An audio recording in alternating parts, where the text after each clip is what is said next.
گزارش ہوں محترم جناب عبدالشکور صاحب سے وہ تشریف لائیں اور سامعین سے خطاب فرمائیں۔ آپ کسی تعارف کے محتاج نہیں ہیں، الخدمت فاؤنڈیشن پاکستان کے مرکزی صدر اور ماہر تعلیم ہیں۔ آپ نے پنجاب یونیورسٹی اور USA سے اعلیٰ ڈگریاں حاصل کی۔ آپ اسلامک سرکل آف نارتھ امریکہ کے سیکرٹری جنرل ہیں اور آپ ایک وزڈم ہاؤس کے نام سے ایک اعلیٰ تعلیمی ادارہ بھی چلا رہے ہیں۔ جناب عبدالشکور صاحب۔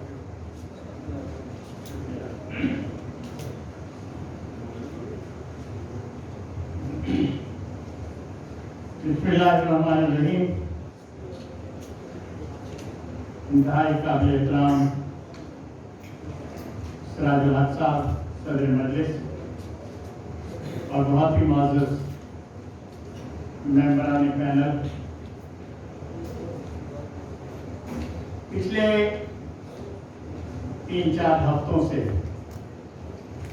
جب سے غزہ کے اندر خاص طور پر جنگ کا آغاز ہوا، ویسے اس سے پہلے تو اس کا آغاز ہو چکا تھا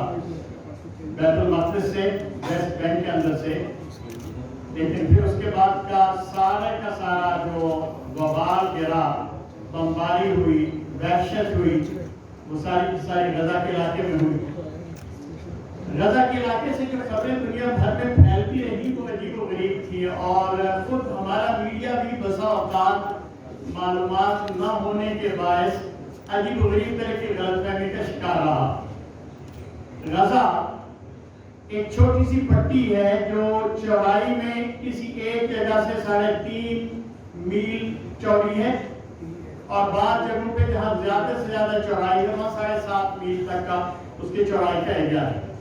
اور لمبائی میں تقریباً 25 میل کی لمبائی کا یہ ایریا ہے جس کے اندر یہ سارا آپ یوں سمجھ لیجیے کہ غالباً یہ جو آپ کا شہر ہے اسلام آباد شاید اس کی لمبائی چوڑائی سے زیادہ ہوگی اس پس منظر کے اندر سے۔ غزہ ایک ایسا علاقہ ہے جس کا ایک حصہ جو تقریباً مغربی اور شمالی ہے وہ پورا سمندری پٹی ہے، اور صرف 7 کراسنگز ہیں جس کے ذریعے سے غزہ کے اندر داخل ہوا جا سکتا ہے۔ ان 7 کراسنگ میں ایک کراسنگ وہ ہے جو اس وقت مصر کے ساتھ ملتی ہے، لیکن وہ بھی مصریوں کے قبضے میں نہیں ہے، اس کے اوپر بھی اسرائیلی فوج متعین ہوتی ہے جو طے کرتی ہے کہ کیا چیز اندر جا سکتی ہے اور کیا نہیں جا سکتی، اور باقی 6 کی 6 جو ہے وہ پوری کی پوری اسرائیل کے قبضے میں کل پرسوں نہیں آئی۔ 2000 کے آغاز سے لے کر یہ ساری کی ساری جو غزہ کی پٹی ہے اس کا یہ جو اس کی ساری کراسنگز ہیں یہ اسرائیلیوں کے قبضے میں موجود ہیں۔ اب جب آپ اس پس منظر کے اندر جو میں نے آپ کو بتایا، آپ سنتے ہیں کہ غزہ کے اندر سے 3500 میزائل پھینکے گئے اسرائیل کے اندر، اور یہ خبریں کہ پتہ نہیں اس کو اسلحہ دینے والے کون ہیں، ایران سے آتا ہے کہ بیروت سے آتا ہے کہ کسی اور ملک سے آتا ہے، اور کیا اس کے ساتھ صورت بنتی ہے، یہ اتنی لغو اور اتنا جھوٹا پراپیگنڈا ہے جس کی کوئی حد ہی نہیں ہے۔ غزہ کے اندر اسلحہ جانا تو بڑی دور کی بات ہے۔ ہم لوگ جو جیلوں کے اندر رہے انہیں اندازہ ہے، کوٹلک جیل کے اندر اگر کسی قیدی کے پاس کسی اسلحے کے جانے کے امکانات موجود ہوں تو ایک ہی صورت ہو سکتی ہے کہ اس کا سپرنٹینڈنٹ یا تو پولیس کے جو لوگ ہیں وہ اس کے ساتھ مل کر اس کو بھیجیں۔ تو اگر یہ صورت ہے تو زیادہ سے زیادہ یہ سمجھا جا سکتا ہے کہ اسرائیلی آرمی کے لوگ خود اس اسلحے کو اندر بھیجنے کی کوشش کرتے ہوں گے، ادروائز کوئی ذریعہ موجود نہیں ہے جس کے ذریعے سے غزہ کے اس علاقے کے اندر اسلحے کی صورت جائے۔ تو جو ہم اپنے پرانے زمانے میں کہا کرتے تھے، جو دیہاتوں میں لوگ بناتے تھے، یہ اسے کیا کہتے ہیں، بعض اوقات کسی دن کو بنانے کے لیے شرلی جو میزائل قسم کی چیزیں، تو اس طرح کے تو لوگ بنا سکتے ہیں۔ غزہ کی جو بلاکیج ہے اس کی صورت ایسی ہے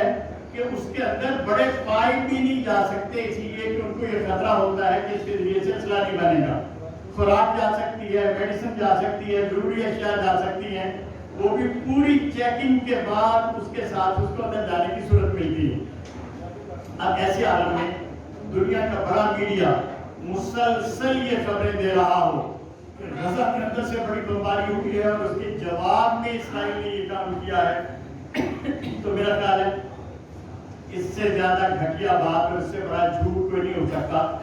ریزسٹنس کی جو معمولی صورتیں ہو سکتی ہیں وہ تو یقیناً اختیار کی گئی. ان کا اصل ریزسٹنس تو ان کا عزم ہے, ان کا ایمان ہے, ان کا حوصلہ ہے, جس کی بنیاد پر وہ سارا کام وہاں کرتے رہے. اب جب یہ جنگ کے شعلے رکے اور ان کی وحشیانہ بمباری نے بڑی بڑی بلڈنگز کو بھی زمین بوس کر دیا, اور دنیا بھر کا میڈیا, اور میڈیا کو دو طرح دیکھنے کی ضرورت ہے. ایک وہ میڈیا ہے جو مین اسٹریم ہے, جو بی بی سی ہے, جو سی این این ہے, جو واشنگٹن پوسٹ ہے, جو نیو یارک ٹائمز ہے, وغیرہ وغیرہ وغیرہ. چاہے یہ سارے کے سارے انہی لوگوں کے قبضے میں ہیں اور وہی اس کو ایک خاص سمت میں لے کر چلتے رہے. لیکن اس دور میں ایک عجیب انقلاب دیکھا, اور وہ انقلاب یہ ہے کہ سوشل میڈیا بسا اوقات مار دیتا ہے مین میڈیا کو اور پانسا پلٹ کے رکھ دیتا ہے. اور یہی صورتحال خود اسرائیلیوں کے ساتھ ہوئی کہ دنیا بھر کے اندر بشمول امریکہ اور یورپ یہ جو سوشل میڈیا ہے اس نے کمال کیا, اور اس کے نتیجے کے طور پر یہ جو جنگ ہے اس کا اس اعتبار سے نفسیاتی پس منظر کے ساتھ جو بڑا اہم پہلو یہ تھا وہ یہ ہے کہ فلسطینیوں کو ان کے حقوق کی جنگ میں بہت ساری حمایت ملی. اچھا, یہ سارا چلتا چل رہا تھا, تو میں جو آپ سے عرض کرنا چاہتا ہوں یہ ہے کہ اس میں حکومتوں کے اپنے رول ہیں, فوج کے اپنے رول ہیں, اور میں چونکہ ایک این جی او کو رن کرتا ہوں تو میں اس کے نقطہ نظر سے آپ سے بات کرنا چاہتا ہوں. الخدمت نے پہلے ہی دن سے یہ طے کیا کہ ہم غزہ کے اندر کے رہنے والے ان مظلوموں تک پہنچنے کی کوشش کریں گے. ہم پچھلے کئی سالوں سے الحمدللہ انٹرنیشنلی جتنے اہم ڈیزاسٹرز ہوتے رہے ہیں اس میں شرکت کرتے رہے ہیں. میں خود بنگلہ دیش میں گیا تھا جب یہ روہنگیا کے مسلمان وہاں ہجرت کر کے آئے تھے, ان کے پاس پہنچا تھا. ہم اس سے پہلے یہ جو انڈونیشیا میں سونامی آیا اس میں گئے, ہم جاپان میں جب سونامی آیا اس کے اندر گئے, اور بے شمار مختلف مقامات میں یہ کام کر رہے تھے. ہمارا ایک انٹرنیشنل اچھا الحمدللہ نیٹ ورک موجود ہے, جو چنانچہ ہم نے ترکی کے ان اداروں کے ساتھ جن کی ایگزسٹنس پہلے ہی سے غزہ کے اندر موجود ہے, جس میں ترکی کا ریڈ کراس بھی ہے, آئی ایچ ایچ جو بڑا معروف ادارہ ہے جس کے بارے میں آپ سارے لوگ جانتے ہیں, فلوٹیلا لے کے گئے تھے کئی سال پہلے, اور جو ایک بڑا حادثہ ہوا تھا جس کو اسرائیلیوں نے روکا تھا اور کوئی 8-9 لوگ شہید بھی ہوئے تھے. یہ بڑی تنظیم ہے, غالباً مسلمان ممالک کے اندر کی سب سے بڑی تنظیم ہے. پھر خیرات ایک تنظیم ہے, خیرات کے نام سے اس کو جانا جاتا ہے. اور چوتھی تنظیم جو ہے وہ ڈاکٹرز ورلڈ وائڈ, ان کا اپنا بہت خوبصورت نیٹ ورک ہے. غزہ کے اسپتالوں کے اندر بھی ان کے لوگ موجود ہیں. تو ہم نے ان کے ساتھ مل کر پہلے مرحلے پر خوراک کے لیے, اور وہ جو 75,000 سے زائد لوگ کیمپوں کے اندر موجود تھے ان کو ریہیبلیٹیٹ کرنے کے لیے, ان کے گھروں کے لیے ٹینٹوں کی صورت میں باقی شکل میں جو ہو سکتا تھا, ان چاروں اداروں کے ساتھ مل کر کام کیا. پھر اس کے اگلے مرحلے میں ہم نے دوائیوں کے لیے اس کا جو نیٹ ورک تھا اس کو استعمال کیا. اب ہماری کوشش یہ ہے, اور مجھے امید ہے کہ اگلے 2 ہفتوں میں یہ ممکن ہو پائے گا کہ ہم 4 سے 6 ایمبولینسز جو ہیں وہ غزہ کے اندر ان لوگوں تک پہنچانے کی صورت کریں, تاکہ وہاں کے زخمیوں کو اور ان کے ہسپتالوں کو اور ان کے گھروں میں پڑے ہوئے جو مریض ہیں ان کے لیے کوئی صورت بن سکتی ہو, اس کے لیے کوئی کام کریں. تو اس طرح کی بے شمار ایکٹیویٹیز ہیں جس کے اندر الخدمت لگی ہوئی ہے. صبح شام ہم اپنے پارٹنر سے ملتے ہیں, بات کرتے ہیں, کوٹیشن لیتے ہیں, چیزوں کو بناتے ہیں اور اس کا آغاز کر رہے ہیں. اس محاذ پہ جو کچھ ہو رہا ہے, مجھے خوشی ہے کہ پاکستان کے بے شمار لوگوں نے بہت ہمت کر کے غزہ کے حوالے سے ہماری مدد بھی کی ہے, اور ہم پوری ہمت کے ساتھ بر وقت اس کو پہنچانے کی جدوجہد کے اندر بھی لگے ہوئے ہیں. لیکن اس سے زیادہ خوشی کی جو بات ہے وہ یہ ہے کہ یہ ان مسائل میں سے ایک مسئلہ ہے جس پر پوری پاکستانی قوم متحد متفق ہے. آج بھی آپ کو یہ لوگ نظر آ رہے ہیں جو یہاں بیٹھے ہیں, پارلیمنٹ کے اندر بھی اس کا اظہار ہوا, سینٹ کے اندر بھی اس کا اظہار ہوا, اور یہ خوشی کی بات ہے کہ پاکستان کے اندر کسی نے اس کو ایکسپلائٹ کرنے کی کوشش نہیں کی, ایک دوسرے کو ریسلنگ کر کے نیچا دکھانے کی اس ایشو پہ کوشش نہیں کی. الحمدللہ یہ بہت بڑی بلیسنگ ہے